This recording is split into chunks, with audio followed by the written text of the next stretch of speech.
ସାଙ୍ଗମାନେ ଆଜି ଆପଣମାନଙ୍କ ପାଇଁ ମସରୁମର ବିରିୟାନୀ ରେସିପିଟି ଆଣିଛି। ଏଥିରେ କିଛି ବି ପରିବା ଦବାନି, କିନ୍ତୁ ସାଙ୍ଗମାନେ ଡେଲିସିୟସ୍ ବିରିୟାନୀଟି ବନେଇବା। ଚାଲନ୍ତୁ ଡେରି କ'ଣ ପାଇଁ କରିବା, ଆଜିର ରେସିପି ଷ୍ଟାର୍ଟ କରିଦେବା। ଏଇଠି ଦେଖନ୍ତୁ ମୁଁ ବଟମ ଛତୁ ନେଇଛି, ତାକୁ 2-3 ଥର ଭଲସେ ପରିଷ୍କାର କରି ଧୋଇଦେବି। ଆଉ ତାର କଳା କଳା ଯୋଉ ଥିବ ତାକୁ ବି ଛଡେଇଦେବି। ତାକୁ ପୁରା କାଟିକି ବାହାର କରିଦେବି। ଆଉ ଆପଣ ଆପଣଙ୍କ ହିସାବରେ ତାର ସାଇଜ ଛୋଟ ବଡ କରିବେ। ଯେତେବେଳେ ବି ଆପଣ ବିରିୟାନୀ ବନାଉଛନ୍ତି କି ଆପଣଙ୍କର ଚିଲି ଆଇଟମ ବନାଉଛନ୍ତି, ସବୁବେଳେ ଏମିତି ବଟମ ଛତୁ ନିଅନ୍ତୁ। ପାଳ ଛତୁ ନବା ଦ୍ୱାରା ତାର ମାନେ ଇଏଟା ଟିକେ ବାଇଣ୍ଡିଂ ଟା ଭଲ ଆସିବନି। ଏଇଠି ଦେଖନ୍ତୁ ମୁଁ କଣ କଲି, ସେଇ ଛତୁକୁ ମୁଁ ନେଇ ଆସିଲି। ତା ଦେହରେ ହଳଦୀ, ଲୁଣ, ଆପଣଙ୍କର ଜିରା ଧନିଆ ଗୁଣ୍ଡ, ଅଦା ରସୁଣ ପେଷ୍ଟ ତାକୁ ଦେଇଦେବେ ସାଙ୍ଗମାନେ। ତାକୁ ଭଲସେ ଦେଖନ୍ତୁ ଆମେ ଗୋଳେଇଦେବା। ତା ସହିତ ଆମେ ଏଠି ଲୁଣ ଦବା।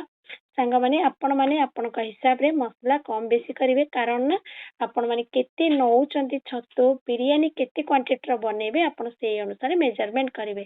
ଏଠି ଦହି ବି ଦେଇଦେଇଛି। ଆଉ ଆପଣଙ୍କର ଗରମ ମସଲା, ଚିକେନ ମସଲା ଆଉ ମିଟ୍ ମସଲା ଟିକେ ଦେଇଦେବେ, ବାସ୍ନା ଭଲ ରହିବ। ଏଠି ଦେଖନ୍ତୁ ତାକୁ ଘଣ୍ଟେ ଭଳିଆ ଫ୍ରିଜରେ ରଖିଦେବେ। ଚାଲନ୍ତୁ ଏବେ ଆମର ରେସିପି ଷ୍ଟାର୍ଟ କରିବା। ଏଇଠି ଗୋଟେ କଡେଇ ନେଲି, ତାକୁ ତେଲ ଦେଲି, ସେଥିରେ କଞ୍ଚା ଲଙ୍କା ଦେଇଦେଲି। ଆଉ ସେଇଥିରେ କଣ କଲି, ମୁଁ ଛତୁକୁ ଦେଇଦେଲି। ଦେଖନ୍ତୁ ଲୁକଟା ତ ବଢିଆ ହେଇଛି। ତା ସାଇଡରେ କଣ କଲି, ମୁଁ ପିଆଜ ଛାଣିକି ବି ରଖିଦେଲି। ଏଇଠି ଦେଖନ୍ତୁ ସେଇଟା ତ ଛତୁ ହଉଛି, ଆମେ ଚାଲନ୍ତୁ ଭାତଟା ପ୍ରସ୍ତୁତ କରିବା। ଏଇଠି ଗୋଟେ ମାନେ ଡିଶରେ କଣ କଲି, ପୋଦିନା ପତ୍ର ଆଉ ଧନିଆ ପତ୍ର ଦେଇଦେଲି। ଆଉ ଯାହା ଗୋଟା ମସଲା ଆପଣ ମାନଙ୍କ ପାଖରେ ଥିବ, ଯେମିତି କାଠ ମସଲା, ବଡ ଅଳେଇଚ, ତାପରେ ଗୁଜୁରାତି, ତେଜପତ୍ର ସବୁ ଦେଇଦେବା। ତାକୁ ପୁରା ଭଲସେ ଫୁଟିବାକୁ ଛାଡିଦେବା। ଦେଖନ୍ତୁ ପୁରା କଲରଟା ଚେଞ୍ଜ ହେଇଗଲା। ଆପଣ ମାନେ ଚାହିଁଲେ ଗୋଟା ମସଲାକୁ ବାହାର କରିଦେବେ, କିନ୍ତୁ ପୋଦିନା ପତ୍ର, ଧନିଆ ପତ୍ର ରହିଲେ ଟିକେ ଭଲ ଦେଖାଯିବ ଆଉ ଟେଷ୍ଟଟା ବି ବଢିଆ ଲାଗିବ। ମୁଁ ଦେଖନ୍ତୁ ସବୁକୁ କାଢିଦେଲି।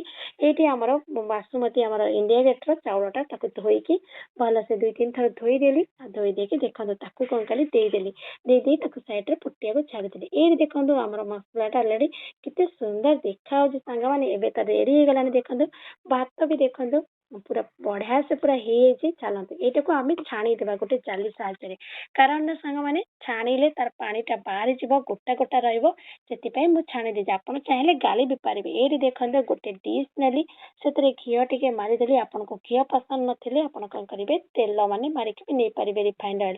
ଏଇଠି ଦେଖନ୍ତୁ ତଳେ କଣ କଲି, ଦେଇଦେଲି। ଆଉ ଏବେ ସେ ଭାତକୁ ଦେଇଦେଲି, ତାପରେ ପିଆଜ ଛଣା ଦେଇଦେଲି, ଯୋଉ ପିଆଜଟା ଛାଣିକି ରଖିଥିଲି। ଏବେ ତା ଉପରେ ପୋଦିନା ପତ୍ର, ଧନିଆ ପତ୍ର, ତାପରେ କଣ କଲି ଏସେନ୍ସ ଟିକେ, ଆଉ ଆପଣଙ୍କର ବିରିୟାନୀ ମସଲା ଦେଇଦେଲି।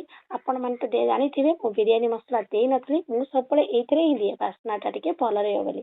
ଏଇଠି ପୁଣି ଲେୟାର ଆଉ ଗୋଟେ ଲେୟାର କରିଦେଲି। ତାର ଉପରେ ଦେଖନ୍ତୁ ଏମିତି ଦେଇଦେଲି। ଆଉ ତାର ଉପରେ ଦେଖନ୍ତୁ